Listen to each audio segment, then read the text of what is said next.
Bonjour, je m'appelle Gilles Épier. Ce que j'aime dans mon métier, c'est de pouvoir croiser les savoir-faire.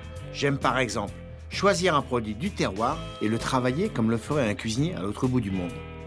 Quand on me demande l'origine de mes recettes, je suis souvent incapable de répondre car elles sont d'influences très diverses. C'est ça que j'aime, cuisiner à l'intuition, à l'émotion, en m'inspirant des terroirs du monde entier et de savoir-faire différents. C'est cette cuisine qui me ressemble et que je viens partager avec vous aujourd'hui. Bienvenue dans Un Frenchie en cuisine. Bonjour, notre menu aujourd'hui sera un menu fusion. Qu'est-ce que c'est la cuisine fusion? Ce sont des produits bien de chez nous avec des produits venus d'ailleurs. C'est très simple, c'est une technique française aménagée avec une technique étrangère. Donc, dans notre menu aujourd'hui, nous aurons une salade de poulpe avec des cocots de Paimpol, des racines de lotus frites et une petite vinaigrette au xérès. Ensuite, nous aurons un foie de veau cuit à la vapeur avec un tartare de tofu au basilic et une petite salade d'épinards. Et nous finirons par un dessert fantastique, une mangue rôtie au poivre de Szechuan, servie avec un petit jus aux fruits de la passion. Alors, pour commencer notre première recette, il nous faut du poulpe, des cocos de Paimpol, de l'estragon, des radis roses, une racine de lotus, de l'huile d'arachide, du vinaigre de xérès, un peu d'huile d'olive et du thé vert pour la cuisson de notre poulpe. Alors, nous allons tout d'abord commencer par cuire le poulpe. Alors, un petit peu d'eau froide, pas beaucoup. Pourquoi pas beaucoup d'eau dans la poêle? Parce que, bien évidemment, le poulpe va dégager beaucoup d'eau. Immédiatement, je mets mes sachets de thé vert dedans, qui vont s'infuser tout doucement en même temps que je vais cuire mon poulpe. Je vais déposer mon poulpe à l'intérieur. Alors, du gros sel. C'est une opération facile, hein, ça. Du gros sel. Du poivre. Et là, je vais cuire mon poulpe pendant une vingtaine de minutes à couvert. Alors, il faut faire attention qu'il n'y ait pas de surcuisson dans le poulpe, en particulier pour cette recette-là, parce qu'on va effectuer une salade. Si la surcuisson est trop importante, il va devenir caoutchouteux, et là, ce sera beaucoup moins bon. Donc maintenant, pendant que ça cuit, nous allons passer à nos cocos. Ce sont des cocos frais de Paimpol. Alors, les cocos frais de Paimpol, il y en a bien sûr de juillet jusqu'à fin septembre, mi-octobre, mais je vous conseille, c'est ce que je fais moi-même d'ailleurs, c'est d'acheter les cocos de Paimpol, de les éplucher, de les mettre dans des petits sacs et de les mettre au congélateur chez vous. Comme ça, vous aurez des cocos pour tout l'hiver. Alors, on va démarrer nos cocos. Ça cuit très vite, les cocos de Paimpol. Paimpol, pour les gens qui ne savent pas, c'est dans le nord de la Bretagne. Hein. C'est pour faire plaisir aux Bretons que je dis ça, parce que autrement, ils vont encore dire qu'on n'a pas parlé de chez eux. Et bien là, Paimpol, c'est dans les Côtes d'Armor. Donc, mes cocos, un peu de sel, un petit morceau d'oignon que je vais mettre dans mes cocos. J'ai mis une petite pointe de gros sel avec mes cocos immédiatement, tout simplement parce que ce sont des cocos frais. Il est bien évident que quand vous avez des haricots qui sont secs, il faut mettre le sel à la fin. Là, ils sont frais, il n'y a aucun risque de réaction chimique avec nos cocos. L'oignon, un petit morceau de carotte. Ça cuit très vite, quasiment le même temps que pour cuire le poulpe. Voilà, le temps de cuire les carottes, quasiment, mes cocos sont prêts. Un petit coup de moulin, hein, très important, un petit coup de moulin, un petit bouquet garni, et là, je laisse cuire. Donc maintenant, nous allons passer au lotus. Alors le lotus, c'est un légume très particulier que vous ne trouverez pas partout. C'est une racine que vous trouverez certainement que chez les Asiatiques, hein, que dans les magasins, les épiceries asiatiques. On peut le cuisiner de différentes façons. Nous, dans notre cas, on va l'éplucher, et ça se mange avec beaucoup de choses, avec du poulet, avec du veau. En ragoût, on fait un petit ragoût, on peut mettre des morceaux de lotus dedans. C'est d'abord un produit qui est très intéressant, parce que d'abord, il est très joli à regarder. Vous voyez, il y a des petits trous comme ça. Et nous, on va le couper et le faire frire comme des chips. Et ça va marcher. Alors, attention aux doigts. Regardez si c'est joli, ça. Regardez. Alors, je ne vais pas les couper trop finement. Pourquoi? Parce que je vais les faire frire, mes racines de lotus. Et en les faisant frire, l'eau va s'en aller, donc évidemment, ils vont réduire. Alors ça, moi, je les fais frire, mais on peut très bien, lorsqu'on fait un petit ragoût de veau ou un sauté de volaille, etc., il suffit de les sauter au beurre et de les mélanger avec. C'est très bon, ça a un petit peu ce goût de céleri que l'on connaît, avec des saveurs différentes, puisque c'est évidemment pas un produit de chez nous. Donc nous, on va faire frire nos feuilles de lotus. Alors, pour faire frire nos feuilles de lotus, un peu d'huile d'olive. On n'a pas besoin d'en mettre de trop non plus, parce qu'on va les ajouter au fur et à mesure dedans. Pour l'instant, nos haricots cuisent tranquillement. Voilà, regardez ça, si c'est pas beau, ça. On la voit qui change de couleur.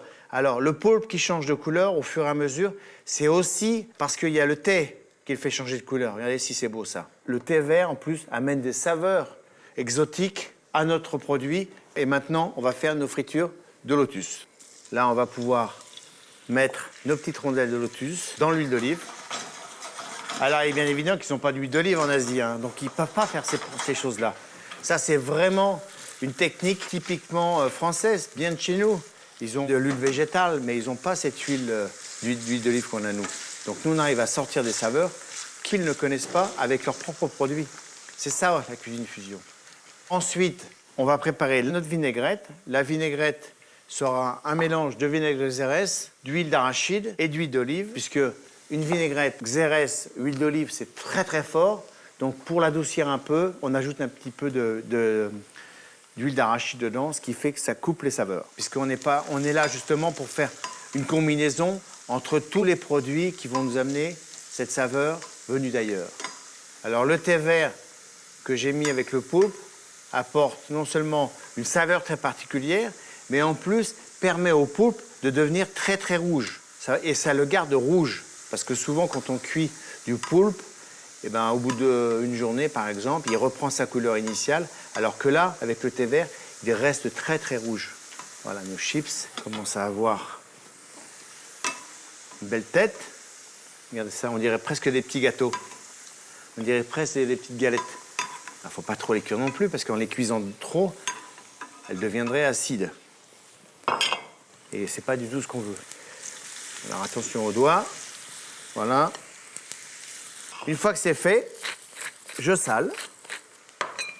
Et je laisse mes chips sécher comme ça, s'éponger, sécher, tout doucement. Alors je vais continuer mes chips. Je laisse cuire mon poulpe, mes haricots, et on se retrouve dès la fin de la cuisson. Pendant son refroidissement, mettez le poulpe entre deux plaques, ce qui permettra à la chair de ne pas se recroqueviller. Alors, nos cocos sont prêts. On dirait des petites dragées, quasiment. Un peu de sel, un peu de poivre. Une petite pointe d'huile d'olive. Voilà. Là, je vais les garder ici. On va les chauffer au dernier moment. Maintenant, je vais couper mes radis suffisamment épais pour qu'on ait bien évidemment du croquant. Des petits radis roses comme ça, ils sont très beaux en plus. Maintenant, je vais préparer ma vinaigrette. Donc, vinaigre de xérès. Allez, 2 cuillères de vinaigre de xérès, je pense que ça suffira. C'est très fort le vinaigre de xérès, hein. Donc, si vous n'aimez pas, vous pouvez utiliser du vinaigre de vin rouge ou alors du vinaigre de cidre. Peu importe, et moi j'aime bien le vinaigre de xérès pour la simple et bonne raison, c'est que ça fait ressortir le goût de tous les produits.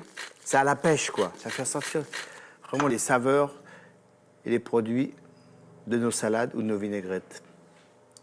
Voilà.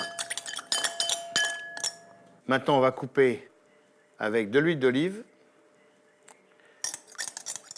pour avoir des saveurs équilibrées dans notre recette. C'est bon. C'est relever juste ce qu'il faut, c'est ce qu'il faut avec le poulpe. Maintenant, on va passer au taillage du poulpe. Vous voyez, il est bien plat d'ailleurs, bien rouge. Alors, il est encore tiède, bien sûr. Si toutefois vous faites le poulpe la veille, vous pouvez procéder à la même chose que ce que j'ai fait pour les haricots. C'est-à-dire, vous taillez votre poulpe et vous les mettez avec les haricots et vous les allez chauffer en même temps et vous aurez un résultat équivalent à ce que je suis en train de faire maintenant. Donc, je coupe les bras de poulpe ici. Alors, comme il est peu cuit, il est très moelleux. Quand il est trop cuit, il se durcit, évidemment. Là, on va se faire bien plaisir avec une jolie salade ici. Maintenant, Je vais chauffer très rapidement mes cocos. J'ai mes feuilles d'estragon que je vais hacher, plutôt ciseler en petits morceaux. Alors, l'estragon, c'est pareil, ça s'utilise avec parcimonie, il ne faut pas exagérer, parce que la saveur est tellement puissante, il ne faudrait pas qu'on ne sente que l'estragon. C'est la combinaison de tous ces produits qui va faire le goût de notre salade et la rareté et l'originalité de notre recette. J'ai mes cocos. Là, je mélange. Voilà. Alors, on a un petit peu de jus de coco que j'ai récupéré. Juste ce qu'il faut. Là, j'ajoute mes tentacules. Le radis rose. Quelques petites feuilles encore entières d'estragon. Du sel, du poivre. Très important, l'assaisonnement. La vinaigrette, bien relevée. Et là, je mélange. Ma salade tiède, elle est à la fois tiède et fraîche. C'est une salade qui a tous les avantages. C'est une vinaigrette. Alors, une vinaigrette, c'est quoi? Une vinaigrette, c'est de l'huile et du vinaigre. Dans une vinaigrette, il n'y a jamais de moutarde. Une vinaigrette, c'est vraiment ce qu'on est en train de faire maintenant. Regardez. Une jolie salade. Très simple. Peu chère. Originale. Avec du poulpe. Tous les gens aiment le poulpe. Je connais peu de gens qui n'aiment pas le poulpe. Donc là, je vais arranger mes tentacules avec mes radis. Alors, le plus important d'une recette comme ça, c'est la cuisson et l'assaisonnement. Et naturellement, la fraîcheur du produit. Et voilà, notre entrée est terminée. La salade de poulpe au coco de Paimpol et aux chips de lotus. Maintenant, nous allons passer à notre plat principal. Le foie de veau cuit à la vapeur avec le tartare de tofu au basilic. Alors pour commencer, cette recette, il nous faut bien entendu du foie de veau. Alors j'ai un très beau foie de veau ici. Il nous faut du basilic, un concombre, une petite gousse d'ail, du tofu ferme, du chili paste, c'est de la pâte de piment, de l'huile d'olive et des feuilles d'épinards. Donc nous allons commencer immédiatement par préparer notre foie de veau. Alors le foie de veau à la vapeur, c'est une recette que j'ai ramenée des États-Unis parce que j'ai appris aux États-Unis, en particulier en Californie, que les gens mangeaient toujours très léger et faisaient très attention à leur ligne. Donc l'idée d'une recette avec du tofu est née comme ça. Pour réaliser cette recette, il faut d'abord avoir un beau morceau de foie de veau, de qualité bien sûr. Donc ce que je vais faire, je vais couper. Alors vous pouvez demander à votre boucher de couper un pavé dans le foie de veau. Hein. Vous n'êtes pas obligé de le faire vous-même. Il suffit de lui dire, je voudrais un pavé d'environ 180 grammes et il se fera un plaisir de le faire pour vous. Alors moi, je vais couper une belle pièce comme ça. Il faut un film plastique comme ça. Voilà. Ce qu'on va faire, on va le saler et poivrer de chaque côté. C'est une recette qui paraît très très simple, mais comme toutes les choses simples, ça peut être aussi très compliqué. Très compliqué, pourquoi? Parce que d'abord, il faut choisir une qualité de produit exceptionnelle. Une fois que vous avez des produits exceptionnels, vous avez déjà fait 80% du travail. Les 20%, c'est vous qui choisissez, ou vous faites bien la recette, ou vous la faites mal. Mais déjà, la qualité des produits, c'est 80% du travail. Un petit filet d'huile d'olive, ici. Je retourne mon foie. Même chose de l'autre côté. Voilà. Et là, je referme mon foie de veau, un petit peu comme si on faisait un petit boudin, comme ça. Ici, bien hermétique. Et maintenant, on va cuire notre foie de veau à la vapeur. Alors, la vapeur, couscoussière, de l'eau, pas de sel dans l'eau évidemment, et on cuit à la vapeur. Et là, on va cuire ça, une pièce comme ça, 7 minutes et demie, 7 minutes 45, pour qu'il soit rosé. 5 minutes pour qu'il soit bleu, et 9 minutes pour qu'il soit bien cuit. Moi, je mange rosé parce qu'un foie de veau, ça se mange rosé. C'est tellement dommage de le manger bien cuit. Donc maintenant, nous allons passer au tartare de tofu. Alors, j'ai du tofu ferme. Quand on achète du tofu dans un magasin asiatique, il y a plusieurs sortes de tofu et celui-là, il faut prendre du tofu ferme. On a l'impression que c'est comme une crème renversée par exemple. Donc il suffit de le couper en petits morceaux. Un morceau de concombre. Inutile de l'éplucher, on le laisse comme ça, entier. Ça va nous permettre d'amener de la liaison à notre recette. Du basilic. Alors c'est le mixeur qui va faire le travail, hein. Je l'appelais tartare parce que c'est vraiment, tout est cru. Lorsque je suis arrivé des États-Unis, les gens ne connaissaient pas bien le tofu. Ils avaient l'habitude de manger le tofu, surtout dans la soupe miso qu'on mangeait chez les Japonais. Donc, je viens de mettre à l'instant du chili paste. C'est de la pâte de piment qu'on peut trouver aussi dans les magasins asiatiques. Alors, si vous n'aimez pas trop épicé, ben, ne le faites pas. Ce n'est pas une obligation.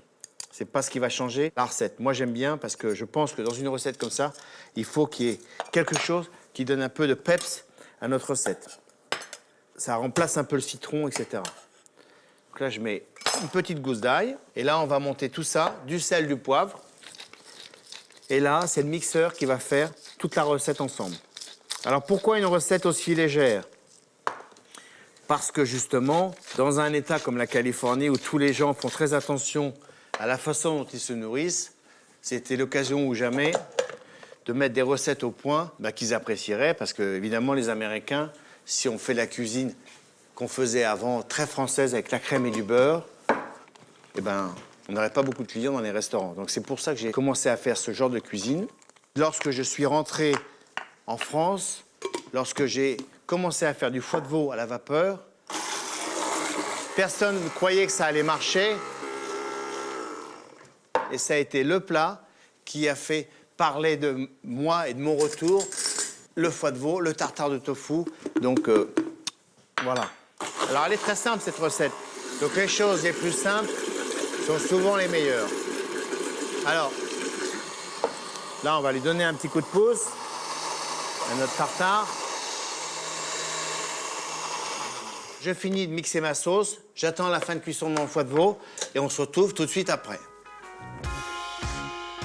La cuisson à la vapeur permettra au foie de veau de conserver toute sa saveur.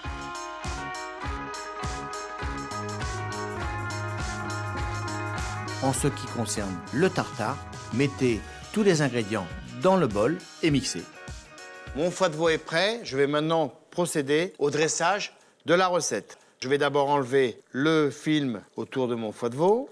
Il faut le laisser reposer une petite minute, un peu, de façon à ce que les nerfs se relâchent. Huile d'olive pour ma petite salade d'épinards. Du poivre, du sel. Pas de citron. Alors pourquoi pas de citron? Parce que le goût de ma sauce tartare va refaire ressortir le goût de mon foie de veau et de ma salade d'épinards. Donc mon petit tartare, je le mets là. Alors le tartare de tofu comme ça, l'idéal, c'est quand même de le faire la veille ou l'avant-veille, de façon à ce que toutes les saveurs puissent se mélanger et qu'il puisse être bien frais. Donc là, je vais couper mon foie de veau. C'est la partie importante de la recette. Donc il faut le couper suffisamment épais. Et comme vous pouvez le voir, il est bien rosé. Il est fondant et bien rosé. Alors la qualité du foie de veau est très importante. Pourquoi? Parce que si on a un foie de veau qui n'est pas de très belle qualité, 1, il ne va pas être rose. 2, il va être dur. Et 3, il y aura des nerfs dedans. Et ce n'est pas exactement ce que l'on recherche dans notre recette. Et là, on va se faire plaisir en dressant notre foie de veau. Alors c'est très simple, hein, il faut le dresser comme ça. Vous voyez que déjà 180 grammes, c'est déjà pas mal. J'ajoute ma petite salade d'épinards. On est dans un plat extrêmement diététique. Donc pas question de sauce, de crème, de beurre. Hein. C'est du léger pour du léger. Voilà, un petit filet d'huile d'olive ici, comme ça.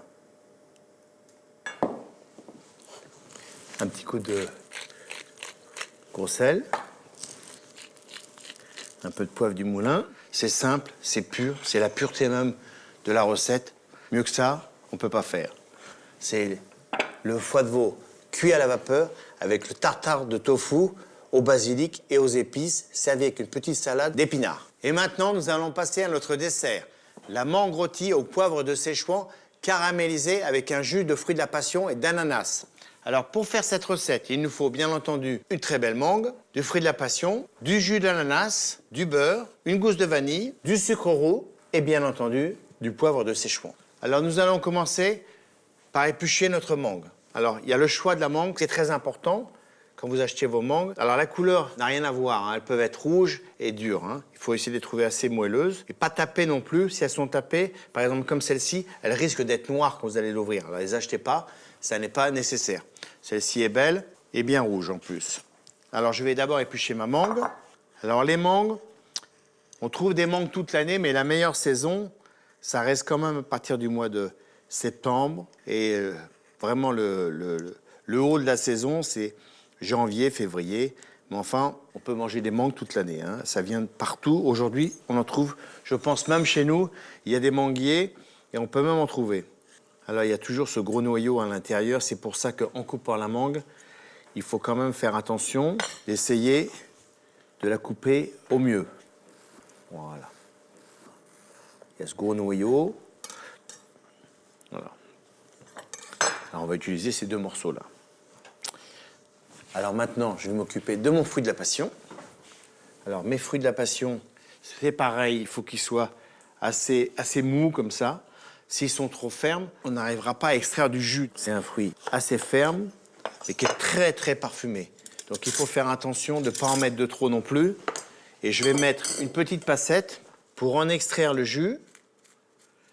Et pas tous les grains. Je ne vais pas mettre tous les grains à l'intérieur parce que pour les dents, c'est pas très bon. Hein? Et c'est un peu embêtant à manger. Voilà comment je fais. Bon, je vais en mettre un autre. Les fruits de la passion, c'est pareil. Ça vient ou du Brésil ou d'outre-mer. Je pense que d'ailleurs, même en outre-mer, les fruits sont beaucoup plus parfumés qu'au Brésil. J'ai des souvenirs, moi, de mangue extraordinaires des Caraïbes. Mais bon, comme j'ai pas toujours l'occasion d'aller dans les Caraïbes, eh ben, je les achète, comme tous les Français, au marché. Donc là, je passe mon jus. Je vais d'ailleurs appuyer pour extraire le maximum de parfum de mon fruit de la passion. Je récupère malgré tout quelques grains. Et ici, j'ai mon petit jus qui va me servir à faire ma sauce. Alors maintenant, c'est une recette très rapide, qui est très simple et à la fois très parfumée et très originale. On va avoir un vrai mélange entre l'Asie, le Brésil, les Caraïbes et notre petite touche à la française. Hein, c'est ce que nous sommes venus chercher. Alors encore une fois, ça n'est pas de la pâtisserie, c'est de la cuisine sucrée, c'est pas tout à fait la même chose pour moi. On va se préparer la vanille, que j'ouvre en deux comme ça. Un morceau de beurre pour rôtir mes mangues. Alors mes mangues sont bien belles, bien mûres, c'est parfait. Là-dessus, je vais mettre ma petite gousse de vanille qui va rendre tout le parfum à mon beurre. Ça me fera un beurre vanillé. Un peu de sucre. Alors, tout ça, c'est la même chose que lorsqu'on fait de la cuisine, hein. Je veux dire, c'est vraiment pas de la pâtisserie, vous voyez. Là, on a presque l'impression d'être en train de faire un steak, comme on dit. Donc là, je vais ajouter mes petits grains de poivre de Szechuan. Alors, il faut y aller doucement quand même, hein. Alors, si on n'aime pas le poivre de Szechuan, on peut mettre autre chose, ou même rien du tout. Mais dans l'esprit de notre recette, c'est le côté exotique qu'on a envie de faire ressortir. Donc voilà, on fait bien rôtir notre mangue jusqu'à temps qu'elle soit caramélisée avec le sucre roux. Le sucre roux, alors, il faut la cuire, mais il faut aussi la garder relativement craquante ou croquante. Parce qu'autrement, elle sera très vite très cuite, trop cuite, et elle va partir en purée. Allez, voilà. Je vais l'enlever et la réserver pendant 2-3 minutes ici, sans brûler bien évidemment. Il faut faire très attention parce qu'il y a du sucre, beurre et sucre, ça brûle très fort. Et là maintenant, j'ajoute mon petit mélange, jus d'ananas, fruits de la passion, et je déglace. Voilà. Et tout ça, regardez, ça se lie tout seul. Le caramel se lie avec le jus de fruits. Regardez ça, si c'est beau ça. Alors, pour le faire réduire suffisamment, mais pas trop, on va le finir au dernier moment. Maintenant, on va passer au dressage. Donc là, je coupe ma mangue. Allez. Alors, j'ai pas mis trop de poivre, parce que malgré tout, lorsqu'on va déguster la mangue avec le poivre, toutes les saveurs de notre sauce et de notre fruit vont exploser dans la bouche. Mais il faut faire attention de ne pas en mettre de trop non plus. Pour ceux qui aiment la cuisine sucrée-salée, on peut très bien servir un plat comme ça, en dessert, mais également avec un canard, par exemple. Vous voyez, ça me donne une idée, là. Une bonne idée, on pourrait servir ça sans sucre, bien sûr, mais ça pourrait être servi avec une viande, et notamment un canard. Je trouve que ça serait pas mal. Et voilà la petite réduction. Là, je réduis. Là, on pourrait dire qu'on a un beurre exotique, épicé. Ah oui, il a une couleur ambrée, comme ça. Et là, maintenant, je sauce. Alors, suffisamment. Voilà. Regardez ça. Si c'est beau, ça. Voilà notre mangue rôtie au poivre de Szechuan à la vanille avec un jus de fruits de la passion et d'ananas. Et bien voilà, nous sommes au terme de notre menu avec des recettes venues d'ici et d'ailleurs. Et donc dans ces recettes, en entrée, nous avons eu une salade de poulpe avec des cocos de Paimpol, des lotus frits et une petite salade de radis rose. Nous avons continué avec un foie de veau cuit à la vapeur, un tartare de tofu légèrement pimenté et une salade d'épinards. Et nous avons terminé avec une fantastique mangue au poivre de Szechuan caramélisée avec une sauce aux fruits de la passion. Vous pouvez également retrouver toutes mes recettes sur le site de Cuisine Plus. En attendant, je vous dis à bientôt. Salut!